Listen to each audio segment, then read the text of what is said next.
हाय दोस्तों, स्वागत है आप लोग का आपके अपने YouTube channel KD Smart 91 classes में। जैसा कि आप लोग को पता है, इस चैनल पे मैथ पढ़ाया जाता है और इसके बाद जिस भी स्टूडेंट को क्लास 12th और क्लास 10th की मैथ पढ़ना हो तो वो क्या करेगा, इस चैनल को सब्सक्राइब करें और बगल में बेल आइकन होगा उसको भी दबा लें। और इसके बाद वीडियो में शुरू से अंत तक बने रहेंगे तो हो सकता है हम आपको कुछ सिखा भी सकते हैं। तो मैथ सिखाएँगे और क्या सिखाएँगे, फिर उसके बाद देखेंगे तो मतलब हमारे प्यारे स्टूडेंट, मतलब जो एकदम हमको सपोर्ट करते हैं, उनके लिए हम कुछ 2 लाइन कहना चाहते हैं। और इसके बाद ये अक्सर क्योंकि हमको देखने को यही मिलता है कि हर एक स्टूडेंट के मन में यही बात होती है, तो पहले हमारे 2 लाइन को समझें और उसके बाद फिर तब जो भी अच्छा या बुरा लगेगा उसके लिए कमेंट बताना, कमेंट में जैसा भी लगेगा। ये जो 2 लाइन तुम लोग के लिए है, हमारे प्यारे स्टूडेंट के लिए। तो यहाँ पे कह रहा है कि ये जो सेंटेंस है वो क्या कहते हैं, आजकल के स्टूडेंट के लिए है। ये कह रहा है गर्लफ्रेंड पाने का भूत दिल तोड़ता है। मतलब कह रहा है कि जिसके अंदर गर्लफ्रेंड पाने का भूत होता है वो क्या होता है, वो दिल तोड़ता है। कि अगर ये इंटेंशन रख के चले तो मतलब इस वजह से हम इसको बता रहे हैं कि ताकि ये वाली कंडीशन अपने अंदर मत लाना। यहाँ पे कह रहे हैं गर्लफ्रेंड पाने का भूत दिल तोड़ता है और सफलता पाने का भूत रिकॉर्ड तोड़ता है। तो भूत कौन सा लाना है, रिकॉर्ड तोड़ना है या दिल तोड़ना है? अगर दिल तोड़ना होगा तो भूत चढ़ाना गर्लफ्रेंड का, और अगर रिकॉर्ड तोड़ना होगा तो भूत चढ़ाना किस चीज़ का, सफलता का भूत। तो मतलब इस वजह से सफलता पाने का भूत रिकॉर्ड तोड़ता है। तो ध्यान देना, कौन सा रिकॉर्ड तोड़ना है या फिर दिल तोड़ना है वो डिपेंड ऑन यू, ये आपके ऊपर निर्भर करता है। तो फिर उसके बाद देखेंगे, अब शुरू करेंगे हम लोग अपना क्वेश्चन, और वो क्वेश्चन नंबर 1 से देखेंगे। तो ये कहाँ से होगा, वो क्वेश्चन होगा सारणिक से और या तो फिर ऑब्व्यू से होगा। यही 2 जगह से क्वेश्चन होंगे और क्वेश्चन 10 होंगे बैक टू बैक। तो आइए देखते हैं क्वेश्चन नंबर पहला। तो इसमें जो पहला क्वेश्चन कह रहा है, ये क्या कह रहा है,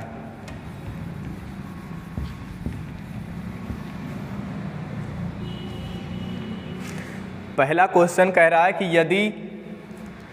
यदि यक्स, ये क्या लिखा है, ये मॉड में लिखा है, ठीक। यदि यक्स और यहाँ पे फिर 2 फिर 18 फिर यक्स बराबर होंगे 6 और 2 18 6, तो कह रहा हो तो यक्स बराबर होगा। तो कह रहा है कि अगर ये दोनों बराबर होंगे तो यक्स का मान बताइए। हम भी ऐसा भी समझ सकते हैं। और ये क्वेश्चन होंगे टिक मार्का, और इसके बाद टिक मार्का के लिए मतलब 4 ऑप्शन देंगे कि मतलब टिक लगाना है बस। तो यहाँ पे क्या करना पड़ेगा, इसको हल करने के लिए पहले इसका इधर गुणा कराएंगे तो ये हो जाएगा यक्स स्क्वायर, फिर इनका इधर गुणा कराएंगे मतलब इस 18 का 2 में तो माइनस लिखेंगे, 18 दूना 36 होता है, और इनको सॉल्व करेंगे तो 6 छंग 36 होता है। और उसके बाद जब इनको सॉल्व करेंगे तो ये भी हो जाएगा माइनस का 36, और ये दोनों हो जाएंगे कट जाएंगे, 0 हो जाएगा क्योंकि एक माइनस और एक प्लस। तो यहाँ पे आ जाएगा यक्स स्क्वायर माइनस का 36 बराबर का कितना हो जाएगा, 0। इनको जब उधर भेजेंगे तो ये यक्स स्क्वायर बराबर कितना मिलेगा, यहाँ पे आ जाएगा 36, और इनको जब स्क्वायर को उधर भेजेंगे तो यह आ जाएगा यक्स बराबर अंडर रूट में 36, और कोई भी मान अंडर रूट से बाहर निकालते हैं तो उसका मान हो जाता है प्लस माइनस लगा करके 6 निकलेगा। ये 6 तो निकलेगा 36 का, लेकिन प्लस माइनस में लगेगा क्योंकि अंडर रूट है। फिर उसके बाद आइए देखते हैं इसी में दूसरा क्वेश्चन क्या कह रहा है। ये पहला था जिसमें हमको क्या करना है, जब इस तरीके का मिले तो सारणिक का मान जैसे निकालते हैं, मतलब सारणिक का विस्तार जैसे करते हैं वैसे इसमें यक्स का मान निकालेंगे। इसका इधर गुणा, इसका इधर गुणा, वो भी बीच में माइनस लगा के, फिर इसका इधर गुणा, फिर उसके बाद इसका इधर गुणा, बीच में माइनस लगा के, ये दोनों कटेगा, 0 आएगा, इसके बराबर ये उधर भेजा जाएगा प्लस में हो जाएगा, और इसका स्क्वायर उधर भेजेंगे अंडर रूट बन जाएगा, अंडर रूट से बाहर 36 निकलेगा 6, वो भी प्लस माइनस का। प्लस माइनस इस वजह से लग रहा है क्योंकि ये अंडर रूट है। फिर उसके बाद यहाँ पे कह रहा है कि आगे एक त्रिभुज का क्षेत्रफल 9 वर्ग इकाई है। क्या कह रहा है, त्रिभुज का क्षेत्रफल 9 वर्ग इकाई है जिसके शीर्ष दिए गए हैं -3, 0 और 3, 0 और 0, के। तो कह रहा है कि हो तो के का मान ज्ञात कीजिए, मतलब के बराबर क्या आएगा। तो पहले तो हम त्रिभुज का क्षेत्रफल जो लिखते हैं उसके लिए सूत्र लिखेंगे। तो जो होता है त्रिभुज का क्षेत्रफल जो इसके लिए सूत्र होता है, यहाँ पे लिखेंगे 1/2, और उसके बाद फिर यहाँ पे लिखते हैं x1 और x2 और y1 और y2, और इसके बाद x3 और y3, और इसके बाद फिर यहाँ पे क्या लिखेंगे, अब आगे लिख लेंगे, और यहाँ पे हो जाएगा 1 और 1, ये सारे हो जाएंगे क्या मतलब त्रिभुज का जो क्षेत्रफल होता है उसके लिए सूत्र, त्रिभुज का क्षेत्रफल इसके बराबर होता है 1/2, ये इतना जो लिखा गया है। फिर उसके बाद अब क्या करेंगे इसमें, तो x1 y1 और x2 y2 x3 और y3 कहाँ मिलेगा, तो ये देखेंगे जो हमारा पॉइंट दिया गया है x1 y1 x2 y2 और इसके बाद x3 और y3, ये इतना होता है। तो ये सारे मान इसमें रखना है और इसके बाद ये देखेंगे इसमें क्या कह रहा है कि त्रिभुज का क्षेत्रफल दिया है कितना, 9 वर्ग इकाई, ये दिया 9 वर्ग इकाई और उसके बाद 1/2 ये इतना दिया है। फिर उसके बाद अब इसमें मान रखेंगे, ये x1 y1 होगा, x2 y2 होगा, x3 और y3 होगा। अब इसमें क्या करना है, इसका मान रखेंगे तो 1 यहाँ पे केवल 9 अकेले रखेंगे। फिर उसके बाद 1/2 और इनका मान रखेंगे तो यहाँ पे -3 और 0 और फिर उसके बाद इनका मान रखेंगे तो 3 और 0, फिर इनका मान रख देंगे तो 0 और k। अब जो बचेगा 1 1 1 लगा लेंगे। अब इनको इधर भेजेंगे तो ये हो जाएगा 18 और बराबर के यहाँ पे आ जाएगा, लिखेंगे -3 और उसके बाद फिर इनका इधर गुणा कराएंगे, जिनको लिखते हैं उसको छोड़ देते हैं, बाकी फिर तिरछा गुणा करा देते हैं। इनका इधर गुणा कराएंगे तो 0 और इनका इधर गुणा कराएंगे तो माइनस का k और उसके बाद फिर अब इनको लिखेंगे तो माइनस का ये 0 लगाएंगे, बाकी जो कुछ भी लिखा रहेगा वो पूरा 0 हो जाएगा। फिर उसके बाद इनको लिखेंगे तो अब की बार जब इनको लिखेंगे तो यहाँ पे इनकी पंक्ति छोड़ देंगे, मतलब प्लस का 1 लिखेंगे, इनका स्तंभ इनकी पंक्ति छोड़ेंगे तो 3k, यहाँ पे 3k माइनस का पूरा 0 हो जाएगा।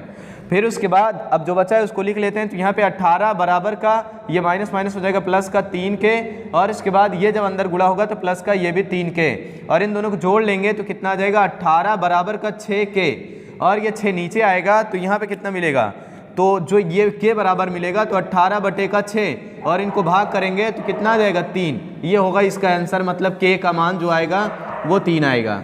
ये थी सवाल नंबर 2। सबसे पहले इसमें क्या किए हैं, त्रिभुज के जब कभी भी 3 बिंदु दिए रहें तो उसमें क्या करना पड़ता है, त्रिभुज का क्षेत्रफल बराबर यही सूत्र लगाएंगे। जब त्रिभुज का क्षेत्रफल या तो दिया हो या तो त्रिभुज का क्षेत्रफल ना दिया हो, उसमें से कोई मतलब दे करके कोई पॉइंट पूछे या तो फिर डायरेक्ट पूछे त्रिभुज का क्षेत्रफल ज्ञात कीजिए, तो मतलब इसमें क्या करना पड़ेगा, यही वाला सूत्र लगाएंगे। और इसके बाद ये देखो सीरियल में ऐसे इसको क्या करना है, इसके नीचे इनको, इनके नीचे इनको, उठा करके इनके नीचे लिख करके बगल जो एक बचेगा उसमें 1 1 लिख देना है। फिर उसके बाद जब इसका आप विस्तार करना है, पहले इसके सापेक्ष फिर इसके, तो जिसके सापेक्ष करेंगे पहले उसको लिख दिए, फिर जो बचेगा उनका तिरछा गुणा करा देना है, माइनस लगा कर फिर इसको लिखना है, फिर उसके बाद तिरछा गुणा फिर कराना है। जब इनको लिखेंगे तो ये छोड़ेंगे, इनका गुणा इधर 3 और इनका गुणा इधर माइनस का 0 और इनका फिर अंदर गुणा कराएंगे तो पूरा 0 हो जाएगा, हमसे इससे मतलब ही नहीं है। फिर उसके बाद इसको लिख दिया और उसके बाद अब इनका जब इनको लिखे तो ये छोड़ेंगे, इनका इधर गुणा, मतलब इसका इधर गुणा कराएंगे, इसका इधर, जब इसको इधर गुणा कराएंगे इसको इधर, तो यहाँ पे ये इतना आएगा और इनका फिर क्या करते हैं अंदर गुणा करा देंगे 1 के साथ 3 का, तो ये इतना आ जाएगा और इनका इनके साथ तो माइनस माइनस हो जाएगा प्लस, इन दोनों को जोड़ देंगे तो 6 के और इनको नीचे भेज देंगे तो ये कितना हो जाएगा, छात्र 1 18, तो यहाँ पे ये कटेगा तो 3 आएगा। अब देखेंगे, आइए देखते हैं क्वेश्चन नंबर 3 इसमें क्या कह रहा है। इस क्वेश्चन नंबर 3 में कह रहा है कि निम्नलिखित में से कौन सा कथन सही है। इसमें पूछ रहा है कि निम्नलिखित में से कौन सा कथन सही है, तो इसको आप लोग भी देख करके टिक कर सकते हो। और इसके बाद लेकिन हम बता दे रहे हैं, फिर भी कह रहा है कि सारणिक एक वर्ग आव्यूह है, ये कह रहा है कि सारणिक एक वर्ग आव्यूह है, ये गलत है। फिर इसके बाद कह रहा है कि सारणिक एक वर्ग आव्यूह से संबद्ध एक संख्या है, ये भी गलत है। तो फिर उसके बाद आगे कह रहा है कि सारणिक एक वर्ग आव्यूह से संबद्ध, कह रहा है कि एक वर्ग आव्यूह से संबद्ध एक संख्या है, ये सही होगा। ऐसा क्यों? ऐसा इसलिए क्योंकि जब कभी भी सारणिक देखोगे तो ये इस फॉर्म में लिखा जाता है, लेकिन कभी सारणिक ऐसा नहीं देखे होगे कि यहाँ पे 2 और 3 लिखा हो, तो सारणिक ऐसा नहीं लिखे आता है। सारणिक जब भी आता है 1 2 3 और 4, मतलब ये एक वर्ग आव्यूह रहता है, वर्ग आव्यूह से संबद्ध एक संख्या होती है सारणिक, तो इसी वजह से ये वाला ऑप्शन सही होगा। फिर उसके बाद कह रहा है इनमें से कोई नहीं, तो ये गलत ही होगा। फिर उसके बाद लास्ट में हमसे पूछ रहा है, अब देखेंगे ये क्वेश्चन नंबर 3 था, अब देखेंगे क्वेश्चन नंबर 4। इसमें क्या कह रहा है, ए बराबर इतना दिया है, तब कह रहा है ए इनवर्स का अस्तित्व है यदि, अब कह रहा है कि लैम्डा, अगर जब ए इसका कह रहा है कि ये तब निकलेगा ए इनवर्स जब, अब कह रहा है कि यदि किसके बराबर क्या हो जाए, कि मतलब इसका अस्तित्व तब होगा लैम्डा का मान क्या रखा जाए कि इसका ए इनवर्स निकल जाए। लैम्डा का मान क्या रखा जाए कि ए इनवर्स निकल जाए। तो यहाँ पे कह रहे हैं कि देखा जाए तो इसमें क्या रखेंगे, सबसे पहले इसमें क्या करेंगे, इनका विस्तार करेंगे। पहले निकालेंगे मॉड ए, क्या निकालेंगे मॉड ए। जब मॉड ए निकालते हैं तो इसको लिखते हैं पहले, ये 2 होगा और उसके बाद जब इसको लिखेंगे ना तो इनकी पंक्ति इनका स्तंभ छोड़ेंगे, बाकी का गुणा करा देंगे, तो इनका गुणा इधर और इनका गुणा इधर, तो 3 दूना 6 होगा और इनका इधर गुणा करा देंगे माइनस का 5 होगा। अब उसके बाद फिर लिखेंगे माइनस का लैम्डा और यहाँ पे लिख लेंगे लैम्डा, फिर उसके बाद इनको छोड़ देंगे, इनको छोड़ेंगे तो इनका गुणा इधर, तो यहाँ पे 0 आ जाएगा और उसके बाद फिर इनका गुणा इधर तो माइनस का 5 आ जाएगा। अब उसके बाद इनको लिखेंगे तो यहाँ पे फिर से लिख लेंगे माइनस का 3 और उसके बाद फिर यहाँ पे लिखेंगे, जब इनको लिखे तो इनको छोड़ देंगे, इनको छोड़ देंगे, इनका गुणा इधर मतलब 0 और फिर इनका गुणा इधर मतलब यहाँ पे माइनस का 2 आएगा। ये इतना लिख लिया। अब क्या करेंगे, अब यहाँ पे करना ये है कि इनका मतलब अंदर गुणा कराना है, जोड़ घटा के अंदर गुणा कराना है। तो यहाँ पे लिखेंगे, इसको जब घटाएंगे तो कितना आ जाएगा, ये घटेगा तो हमारे ख्याल से यहाँ पे आएगा कि मतलब इसको घटाएंगे तो 1 आएगा, गुणा कराएंगे 2 आ जाएगा, माइनस इनका अंदर गुणा कराएंगे तो माइनस माइनस मिलकर के हो जाएगा प्लस, तो यहाँ पे होगा प्लस का लैम्डा फिर 5, फिर उसके बाद या फिर 5 लैम्डा लिख सकते हैं, फिर माइनस लगाएंगे, इनका गुणा इनके साथ कराएंगे तो माइनस माइनस हो जाएगा प्लस का 6 और इन दोनों को जोड़ देंगे तो यहाँ पे जो मॉड ए आएगा, मॉड ए बराबर यहाँ पे लिखा जाएगा 6 2 8 और प्लस का 5 लैम्डा, ये इतना आ रहा है। अब कह रहे हैं कि लैम्डा का मान क्या रखा जाए कि ये 0 ना हो, लैम्डा का मान क्या रखा जाए कि ये 0 ना हो कि या फिर 0 हो जाए। तो यहाँ पे कह रहे हैं कि यहाँ पे क्या निकालेंगे, इसका मान निकालेंगे, तो हमको क्या करना पड़ेगा, लेंगे इस पूरे के बराबर डज नॉट इक्वल टू 0, क्या लिखेंगे डज नॉट इक्वल टू 0, तो यहाँ पे लिखेंगे, जब यहाँ पे लिखेंगे क्या कि 8 और प्लस का 5 और उसके बाद lambda, lambda does not equal to 0, जब ये डज नॉट इक्वल टू 0 होगा तो यहाँ पे क्या लिखेंगे, फिर अब इनको भेजेंगे उधर, तो यहाँ पे 5 लैम्डा और उसके बाद बराबर का यहाँ पे क्या लिखेंगे 5 लैम्डा बराबर का माइनस का 8 और इनको जब नीचे भेजेंगे तो लैम्डा बराबर हमको क्या मिलेगा माइनस का 8 बटे का 5 और ये डज नॉट इक्वल टू है, तो डज नॉट इक्वल टू मतलब ये बराबर नहीं होगा, मतलब ये इसके बराबर ना रखें तो इसका अस्तित्व होगा। लैम्डा का मान माइनस का 5 बटे 8 नहीं रखना है, बाकी कुछ भी रखोगे तो इसका अस्तित्व निकलेगा, मतलब ए इनवर्स का मान निकलेगा। ये पूछना चाहते हैं कि इस पे हमको क्या रखें कि इसका मान निकले, तो क्या रखने के लिए हम कुछ भी रख सकते हैं, लेकिन क्या नहीं रख सकते माइनस का 8 बटे 5, बाकी और सब कुछ रख सकते हैं, तो उस पर हमारा ये मान निकलेगा ए इनवर्स का। ये क्वेश्चन नंबर कितना था 4। अब देखेंगे 5 नंबर क्वेश्चन, 3 और 4 ये थे, फिर उसके बाद देखेंगे क्वेश्चन नंबर 5। इस क्वेश्चन में कह रहा है कि अगर एफ टी बराबर इतना दिया है तो कह रहा है कि तब लिमिट टी एक्सटेंड टू 0, मतलब टी के स्थान पे 0 रखने की बात कर रहा है। फिर उसके बाद कह रहा है कि यहाँ पे कितना हो जाएगा, टी के स्थान पे 0 रखेंगे तो ये कह रहा है एफ टी अपान का टी स्क्वायर बराबर क्या आएगा। ये भी ऑप्शनल क्वेश्चन है, लेकिन एक सवाल अपने आप में एक सवाल है, जब तक लगाओगे नहीं डायरेक्ट लगाओगे तो आंसर इसका गलत आएगा। तो यहाँ पे देखते हैं, सबसे पहले इसको हम करेंगे कैसे, पहले तो इसको हल करेंगे, इसका विस्तार करेंगे, एफ टी का मान निकालेंगे, एफ टी का मान निकाल करके इस पर रखेंगे तब हल करेंगे। तो यहाँ पे निकालेंगे एफ टी, मतलब एफ जो टी हमारा इसके बराबर आएगा, सबसे पहले इसके सापेक्ष हम विस्तार कर देते हैं, किसके सापेक्ष कास टी, और बताए थे जब यहाँ पे लिखते हैं जिसको लिखते हैं उसकी पंक्ति उसका स्तंभ छोड़ देते हैं, मतलब इनकी पंक्ति ये होगी, इनका स्तंभ ये होगा, तो इन दोनों को छोड़ेंगे तो ये बचेगा इधर टी स्क्वायर, मतलब लिखेंगे टी स्क्वायर, फिर ये बचेगा माइनस का 2t स्क्वायर, ये इतना बचेगा। फिर उसके बाद आगे क्या लिखेंगे, अब इसके बाद अगर देखेंगे तो यहाँ पे फिर से हमको मिलना चाहिए बीच में प्लस फिर माइनस, तो यहाँ पे होना चाहिए माइनस, और उसके बाद लिखेंगे साइन टी, तो ये इतना लिखे। फिर उसके बाद अब एक बात ध्यान देना, तुम लोग ये पूछोगे कि सर जी ये अभी तो बता रहे थे कि आप ऐसे ही से करेंगे, अब आप अभी ऐसे से कर रहे हैं, मतलब इधर का लिख रहे हैं, तो कोई दिक्कत नहीं, मतलब चाहे हम इधर से करें चाहे इधर से करें, चाहे यहाँ शुरू कर दें चाहे यहाँ शुरू कर दें, जहाँ से मर्जी कहे वहाँ से कर सकते हो। तो यहाँ पे फिर से लिख लेंगे। अब क्या लिखेंगे, जब इसको लिखे तो इनकी पंक्ति इनका स्तंभ छोड़ेंगे तो ये इधर होगा, तो यहाँ पे लिखेंगे टी स्क्वायर, और उसके बाद फिर इनका इधर गुणा कराएंगे तो माइनस का टी अकेले आएगा।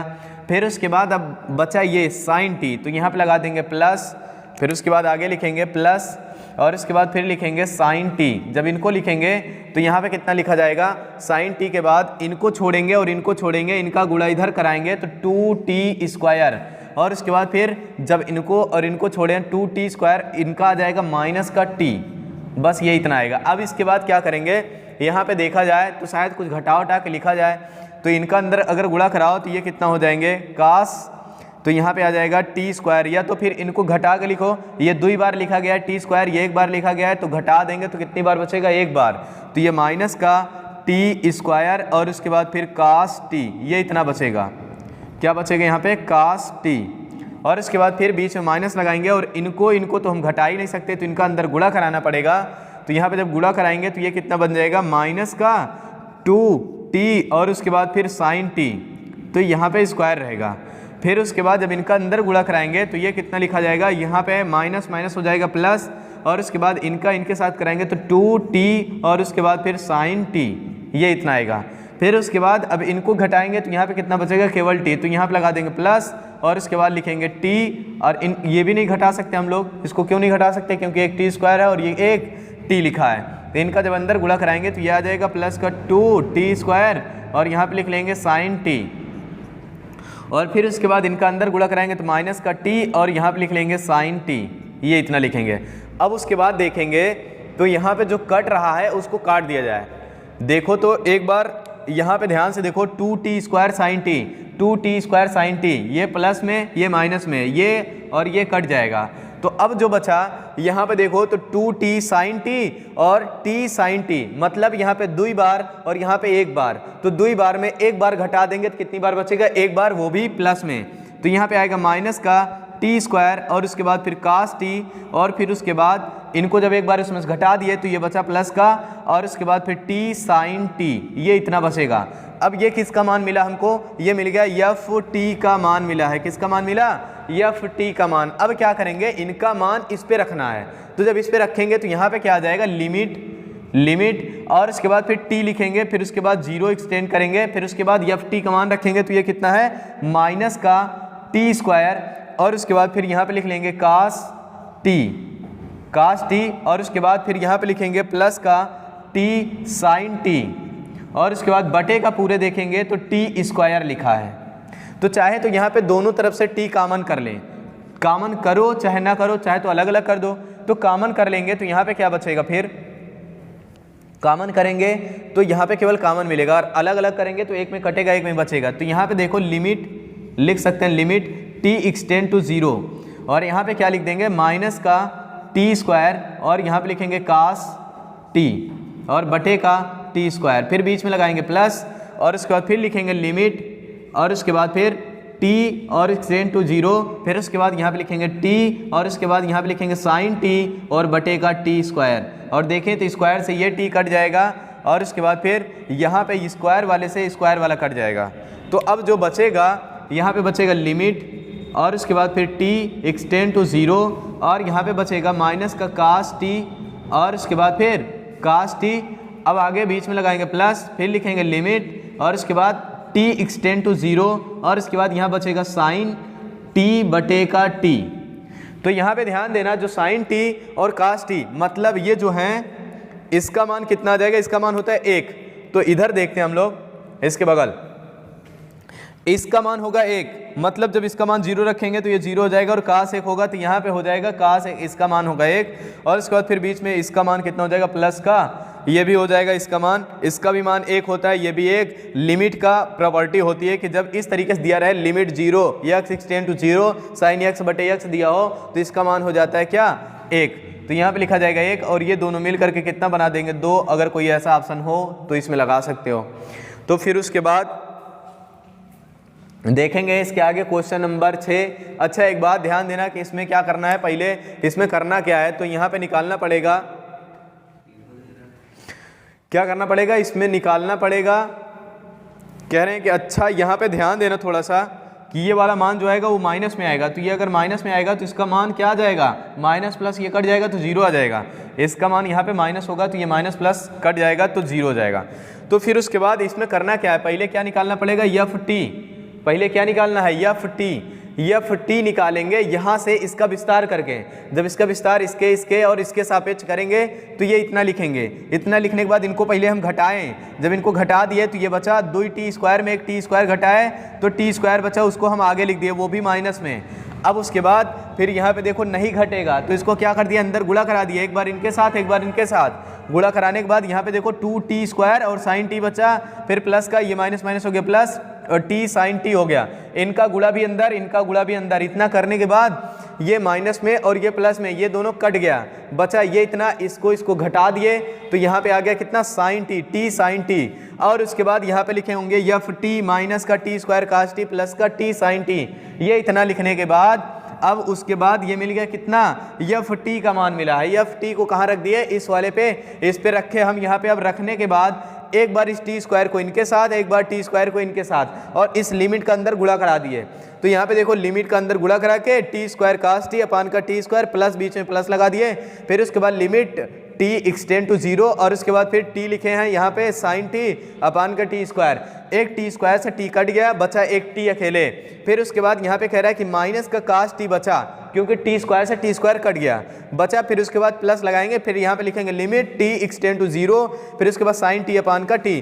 तो ध्यान देना कि जब इस तरीके से कोई भी फॉर्म लिखा रहे, यहाँ पे x लिखा रह सकता है, यहाँ पे a लिखा रह सकता है, b लिखा रह सकता है, और इसके बाद यहाँ पे a और b जो कुछ भी यहाँ रहेगा वही चीज़ यहाँ पे रहेगा। जब ये एक्सटेंड टू करेगा 0 और यहाँ पे इस फॉर्म में लिखा रहेगा sin tan cos कुछ भी होगा तो उसका मान 1 आएगा। ध्यान देना एकदम से 1। इनका माइनस बाहर निकालेंगे, चाहे तो ना निकालो कोई दिक्कत नहीं। cos t का मान जब भी 0 रखेंगे तो cos 0 का मान होता है 1 और cos 0 का मान 1, तो ये हो गया -1 और +1 मिलकर के 0 कर देंगे। देखते हैं क्वेश्चन नंबर ये 6 होगा। इस क्वेश्चन में क्या कह रहा है, क्वेश्चन को पढ़ते हैं। कह रहा है कि यदि लैम्डा बराबर ये इतना दिया है a11 a12 a13 और a21, तो ये इतना पूरा यहाँ तक लिखा है। कह रहा है कि और aij का सहखंडज aij, मतलब स्मॉल का aij का सहखंडज aij कैपिटल का हो, तो कह रहा है कि लैम्डा का मान कौन सा होगा। ये एक टिक मार का क्वेश्चन होगा।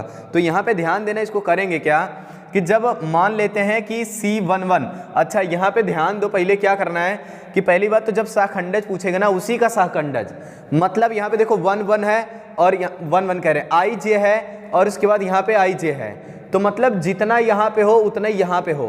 तो इस वजह से हमको एक बात पता चलती है कि जो यहाँ पे होगा वही चीज़ सेम टू सेम इधर भी होगा।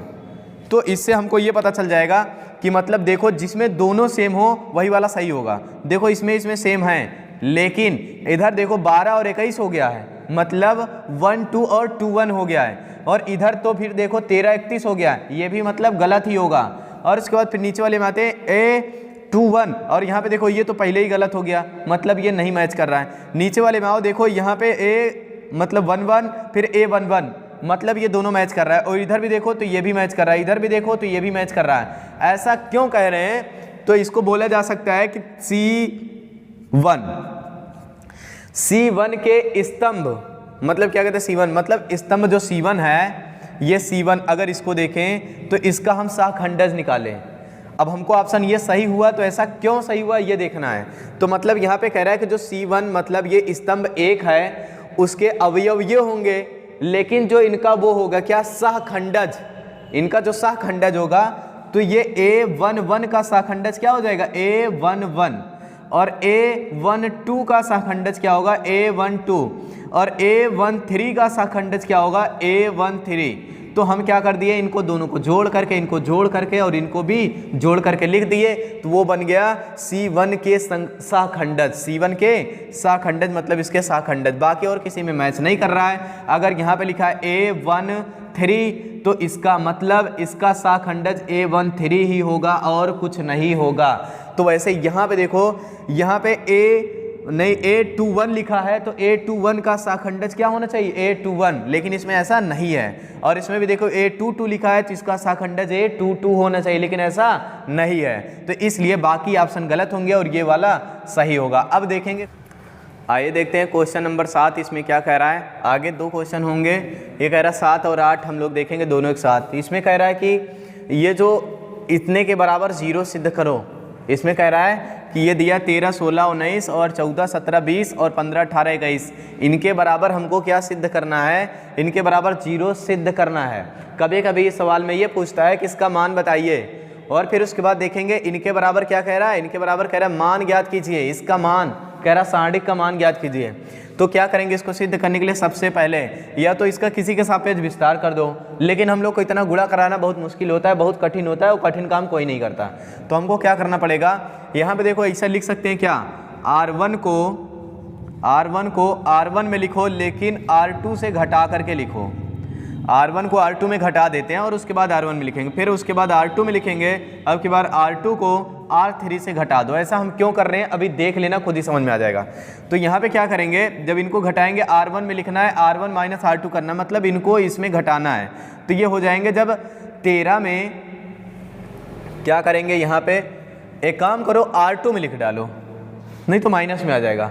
R2 में लिखेंगे, R2 में लिखना है और R2 माइनस R1 करना है, R2 माइनस R1 करना है। और उसके बाद अब की बार R3 में लिख डालो। R3 में क्या करेंगे, R3 में लिखेंगे, इनको इसमें घटा दो, तो R3 और उसके बाद माइनस का क्या लिख देंगे, R2। जब इनको इसमें घटाएंगे तो मतलब ये वाले को उठा के इसमें घटाना है, तो इनसे हमसे कोई मतलब है नहीं, इसको इसे लिख दो 19। अब इनको जब इसमें घटाए तो 14 में 13 जाएगा तो कितना बचेगा, 1, और उसके बाद 17 में 16 जाएगा तो 1, और 20 में 19 जाएगा तो 1।